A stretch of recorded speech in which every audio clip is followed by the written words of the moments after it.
تو اس وقت ایسا اس کے ساتھ سلوک نہیں ہوتا ہے، بلکہ اس وقت اس پر بہت زیادہ اعتراضات آ چکے ہوتے ہیں، اور وہ کہتے ہیں کہ مثلا مجھے اچھا نہیں لگ رہا، لیکن ایسے کہا جاتا ہے کہ جیسے کہ گندے پانی میں بندہ گیا ہے، اس کے کپڑے گندے ہوئے ہیں۔ تو آپ کیا سمجھتے ہیں کہ اگر ایک ادیب جو ہے وہ چاہے ادبی سیاست میں آئے یا ملکی سیاست میں آئے یا کسی بھی طرح کی سیاست میں آئے، وہ اپنی جو، کیونکہ ادب تو ایک پاک جو ہے وہ دل مانگتا ہے، صاف دل مانگتا ہے، جتنا صاف ہے، شفاف ہے، اخلاص ہے، اتنا ہی اچھا نکھر کے سامنے آتا ہے۔ تو آپ کیا سمجھتے ہیں اس طرح یہ اس کو؟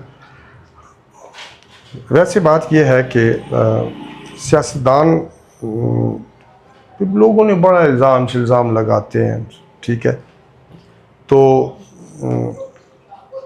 سیاستدان کا ایک معاملہ یہ ہوتا ہے کہ سیاستدان نے جو رتبہ حاصل کیا ہوتا ہے وہ کسی مخالف کو ہرا کر کیا ہوتا ہے، اور اس حلقے کے اندر جس میں سے وہ 1.25 لاکھ ووٹ لے کر جیتا ہوا ہے، اس میں 1 لاکھ بندہ اس کا مخالفین بھی ہے۔ ادیب کے حساب سے یہ نہیں ہوتا، ہمارے کوئی اس طرح کے مخالفین ایسے لوگ نہیں ہیں جو ہم پر الزام لگاتے رہیں اور یہ کہتے رہیں کہ فلاں ایسا۔ شاعر اور ادیب کے یہ مخالف نہیں ہوتے، اس کے تو ہر حلقے میں لاکھ بندہ تو اس کے اپنے حلقے میں مخالف ہے، اور باقی سارا ملک جو ہے جو اس کی پارٹی کے مخالفین ہیں وہ اس کے مخالف ہیں، ٹھیک ہے نا؟